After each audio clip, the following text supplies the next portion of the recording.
براہ راست سے چلیں گے آپ کو چیئرمین پاکستان تحریک انصاف عمران خان سلمان پارک میں پریس کانفرنس کر رہے ہیں۔ کا ظلم نہیں دیکھا جو آج ہو رہا ہے۔ چن چن کے اس ملک کے بڑے بڑے ڈاکو جو اس ملک میں بھاگے ہوئے تھے، مفرور تھے، کیونکہ ان کے اوپر کرپشن کیسز لگے ہوئے تھے، آج وہ سارے باری باری واپس آ رہے ہیں اور ان کے سارے کیسز ختم ہو رہے ہیں۔ ایک طرف جیل بھرے ہوئے بیچارے غریب لوگوں سے، چوروں سے، چھوٹی چھوٹی چوریوں پہ جو جیل میں، آج کل کی مہنگائی میں برے حالات، بے روزگاری، ایکسکیوز می، بے روزگاری، مہنگائی، چیزیں دن بدن مہنگی ہو رہی ہیں، کھانے پینے کی چیزیں، وہ بیچارے چوری کرتے ہیں، چھوٹی چوری کرتے ہیں تو وہ جیلوں میں چلے جاتے ہیں۔ اور وہ لوگ جنہوں نے دونوں ہاتھوں سے 30 سال سے اس ملک کو لوٹا ہے، یہ جو دو بڑے خاندان جنہوں نے، جن کی چوریوں کے اوپر کتابیں لکھی ہوئی ہیں، ایک ریمنڈ بیکر کی کتاب ہے دی وے آف دی ورلڈ، یہ زرداری اور شریف خاندان کے اوپر پورا چیپٹر لکھا ہوا ہے ان کی چوری کے اوپر، کہ ملک کا کرپشن ہوتی ہے ملک کا پیسہ چوری کرنے کا، ان کی کرپشن پہ ملک کا جو انہوں نے پیسہ چوری کیا وہ کتاب ان کی کتاب میں ہے۔ اور اگر یہ غلط انہوں نے لکھا تو جا کے ان کے اوپر سو کریں، جس طرح میں یہ جیو گروپ کو سو کر رہا ہوں، دبئی کے اندر بھی کر رہا ہوں، امریکہ میں بھی کر رہا ہوں، اور برطانیہ میں بھی کر رہا ہوں، کیونکہ وہاں کے قانون ایسے ہیں کہ آپ اگر کسی کے اوپر غلط چیز کریں، غلط بیانی کریں، وہاں تو وہ بڑے اسٹرکٹ قانون ہیں، تو کیوں نہیں ان کو سو کرتے؟ ادھر ایک اور کتاب ہے سوسکن کی، وے آف دا ورلڈ، جس میں وہ بلاول بھٹو کی والدہ بتا رہی ہیں کہ کتنے دنیا کے اندر باہر کے ملکوں میں ان کے بینک اکاؤنٹس ہیں، وہ اس کتاب میں لکھا ہوا ہے۔ بی بی سی کی ڈاکیومنٹریز بنی ہوئی ہیں، بی بی سی نے ڈاکیومنٹریز بنائی ہیں شریف خاندان اور زرداری خاندان کی چوری کے اوپر، تو ان کو ساروں کو پاک کیا جا رہا ہے۔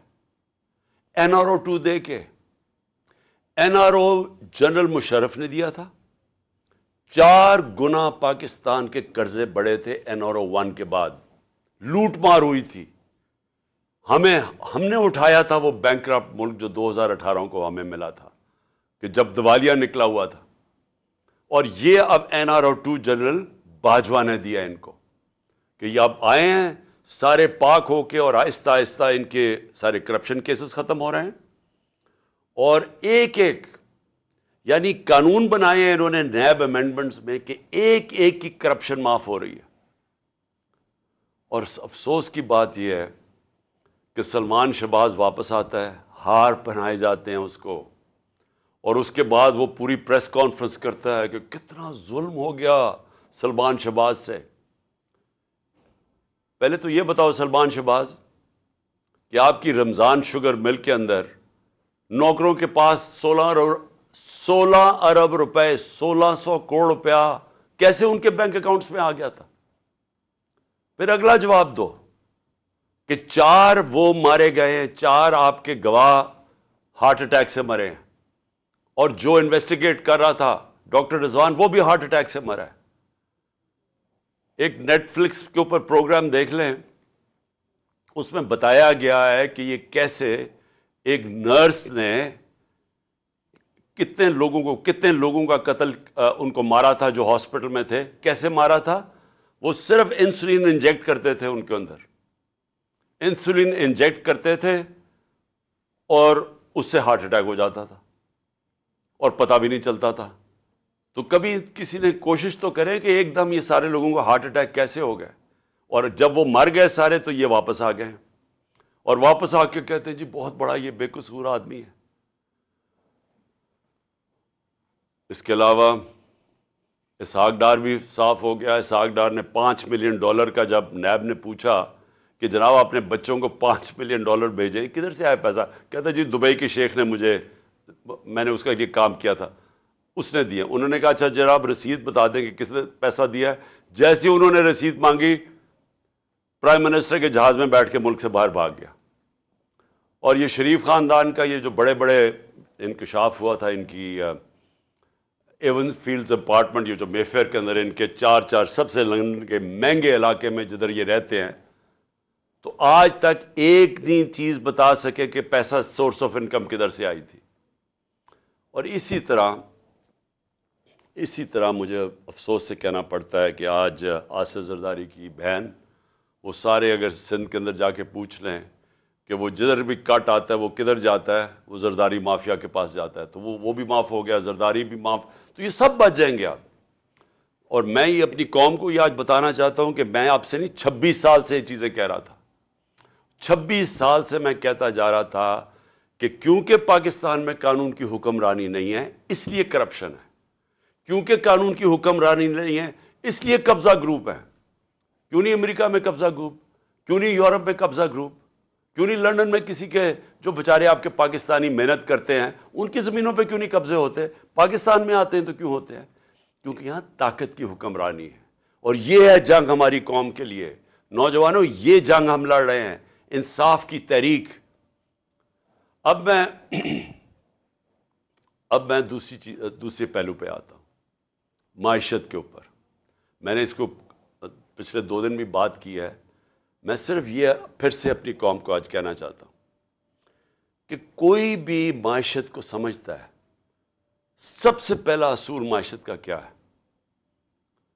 کہ سیاسی استحکام ہو، پولیٹیکل سٹیبلٹی ہو. معیشت کبھی بھی اس معاشرے میں نہیں چل سکتی جب لوگوں کو، میں اگر انویسٹر ہوں، میں بزنس مین ہوں، جب مجھے یہی اعتماد نہ ہو کہ میں آج پیسہ لگاتا ہوں تو کل کیا ہوگا، مہینے کے بعد کیا ہوگا، 6 مہینے کے بعد کیا ہوگا. انسرٹنٹی جب ہوگی معاشرے میں، کبھی بھی اس معاشرے کے اندر سرمایہ کاری نہیں آتی. آج بزنس بالکل رک گئی ہے پاکستان میں. 88% پاکستان کے بزنس مین کہتے ہیں کہ ہمیں کوئی اعتماد اس حکومت پہ نہیں ہے. آج 100% تقریباً جو بیرون ملک جو انویسٹرز ہوتے ہیں، جو کدھر سے لیتے ہیں کہ ملک کے معیشت کے کیا حالات ہیں، کریڈٹ رسک، کہ آج ان کو یہ خوف ہے، تقریباً 100% پاکستان کی کریڈٹ رسک بڑھ چکی ہے کہ اگر پاکستان کو قرضہ دے گا تو وہ واپس نہ ہونے کی اس کی چانس 100% پہ پہنچ گئی ہے. جب ہم تھے اپریل کے اندر تو 5% تھی.